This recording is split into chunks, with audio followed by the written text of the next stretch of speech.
Gonna be completely honest, I don't feel that great. I don't know if I've got a sinus infection or what, but just last few days have been progressively getting worse, and I stopped on the way home and got my tag, and while I was getting my tag, I got some medicine and I was feeling a little bit better, but I just don't know if I have the energy to do this or not. So,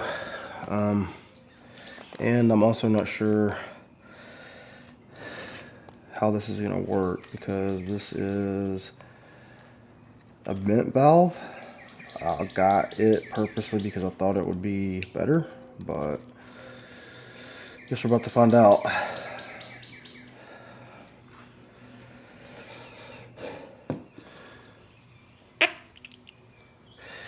Using some lube around the bead here.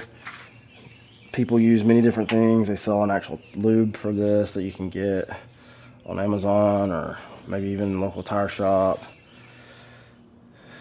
I just always use what I have, which is soap. And I like to put a good coating on here and add it as you go.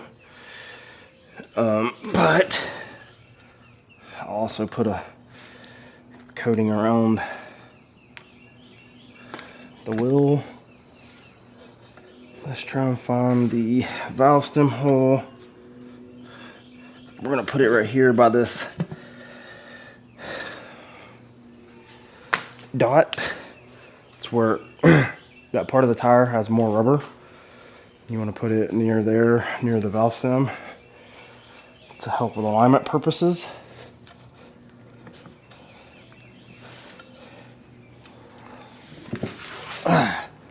This thing is heavy,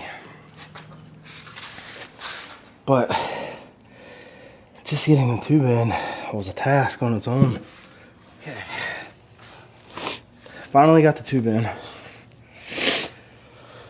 So now let's try to get this thing on here without popping a tire, popping a tube. Well, they gave me a spare, so I do have one extra, but damn, I don't want to have to go through what I just went through to get another tube in. So we're gonna make sure we got a lot of lube here. So I'm gonna start with the spot that I think could pinch the easiest, which is right at the valve stem, since the tube kind of conjoins there, and that is right here. So I'm just gonna see if I can't. Looks like I've got a pretty good lip there. Maybe.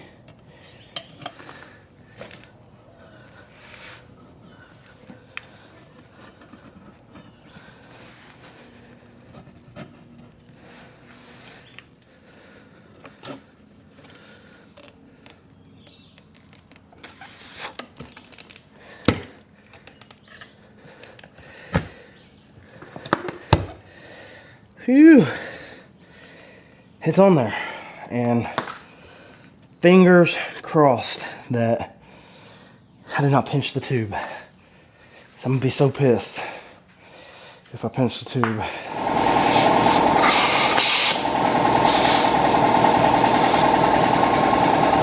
Well, I thought the curve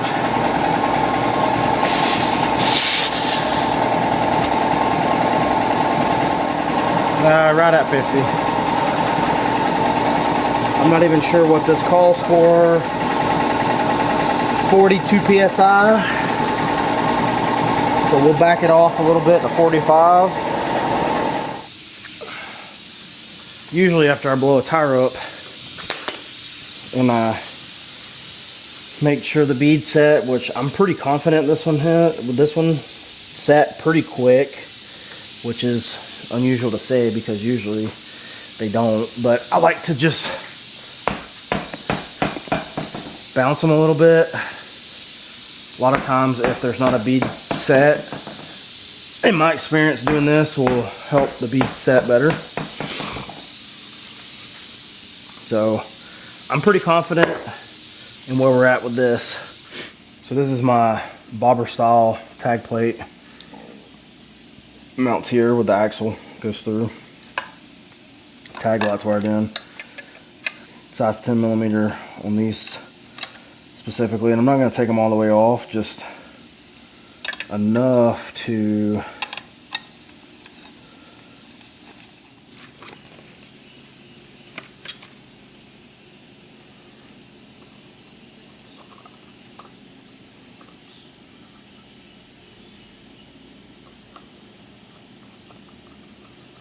double check they work.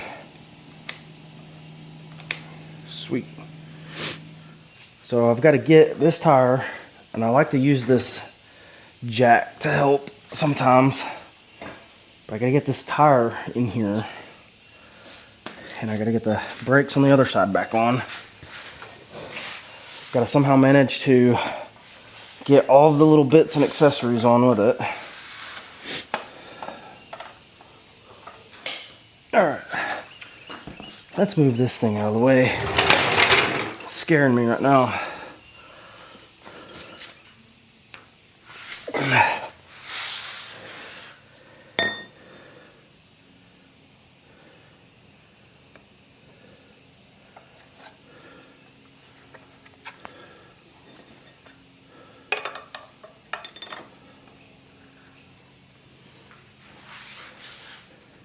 I need to tighten this chain adjuster up. Whenever I took this apart, the chain was adjusted pretty well.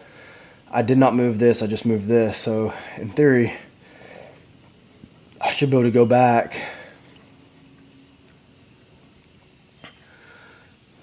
down, and I'll have to get my 14.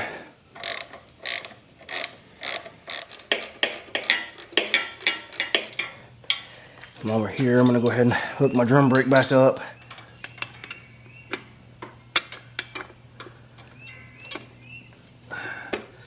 It's pretty close. And I did have to unloosen this a little. This is one of those things that you can adjust on the fly. But now it's time to put some ugga-duggas on it. Tighten everything down.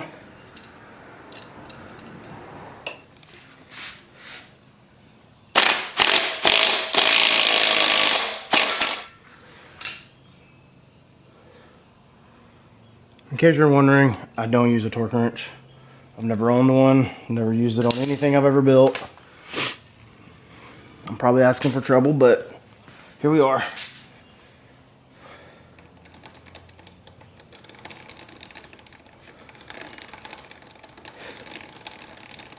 The front isn't nearly as difficult to get off and put on as the rear.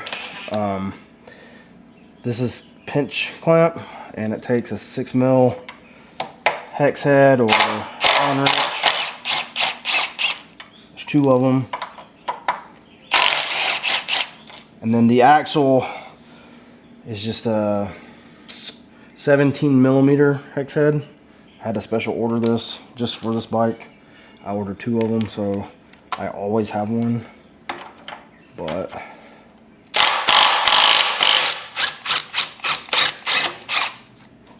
again, very straightforward. The hardest part is getting the tire back on with the brakes, but even that's not a huge problem.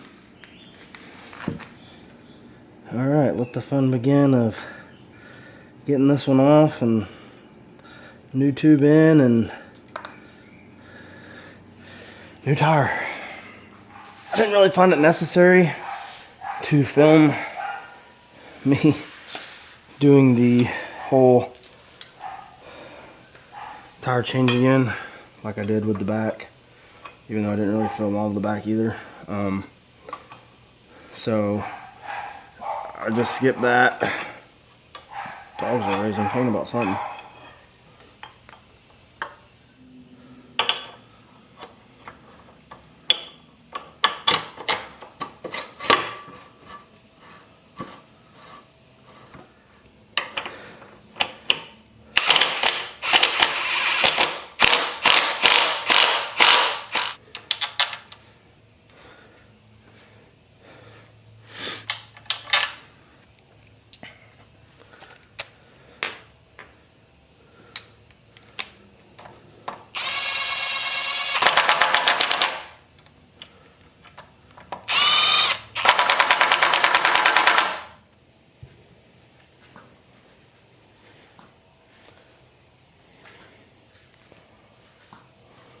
The main part of the bike is, I could ride it at this point, but I'm gonna do an oil change. I'm gonna pull the air filter, get it cleaned up, and then it needs a bath.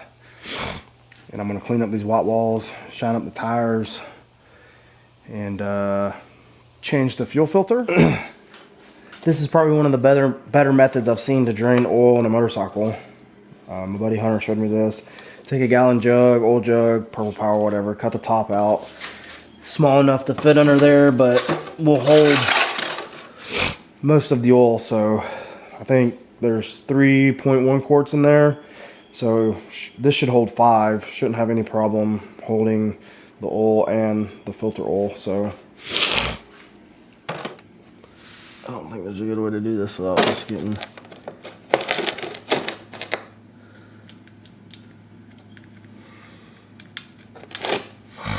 a little bit of oil. Yeah, still pretty caramel. Smells used though.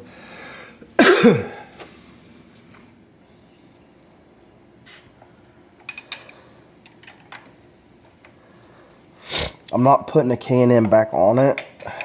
When I bought the bike, it came with a filter. I think it's a Fram that the previous owner had bought. It's been sitting in my drawer of spare parts. I bought the K&N to put on it, and Valvoline, good Valvoline 4-stroke oil, motorcycle oil. But I'm going to go back to, dang, I should have cut it just a tad wider. Maybe if I, there we go.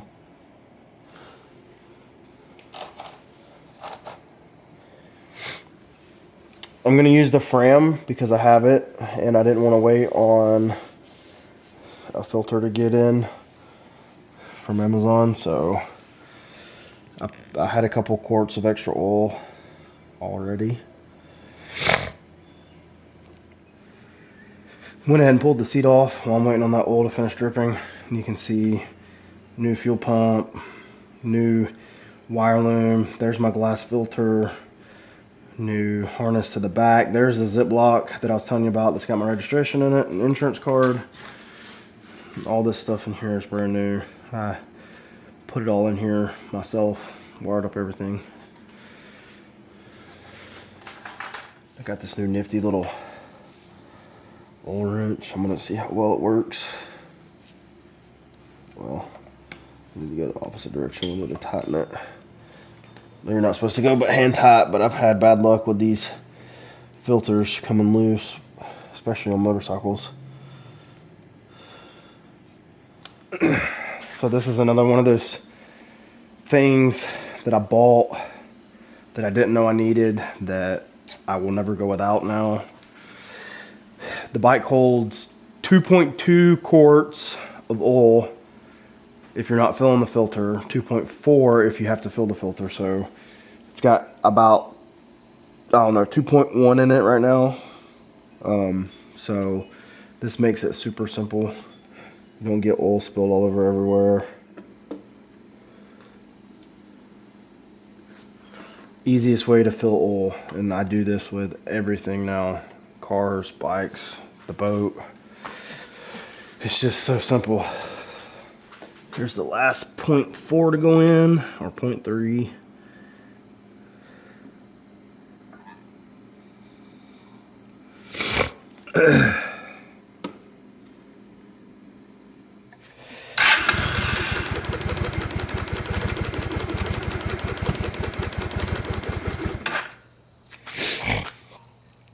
I need some choke.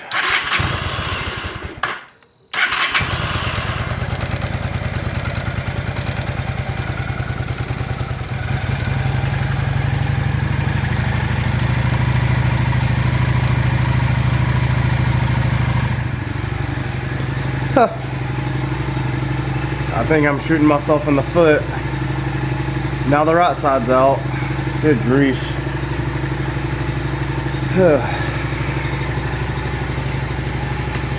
Ain't nothing be easy. All right, so there's still a couple things left to do, so it seems like this may stretch onto a fourth video. I obviously have to now pull the side panel off and probably re-solder or re-crimp the right side auxiliary light. I should have just done it when I was talking about it in the video, but whatever. I'm gonna let it run until it runs out of gas, push it back in, and then I'm probably gonna take a shower. I feel like crap still. To be continued.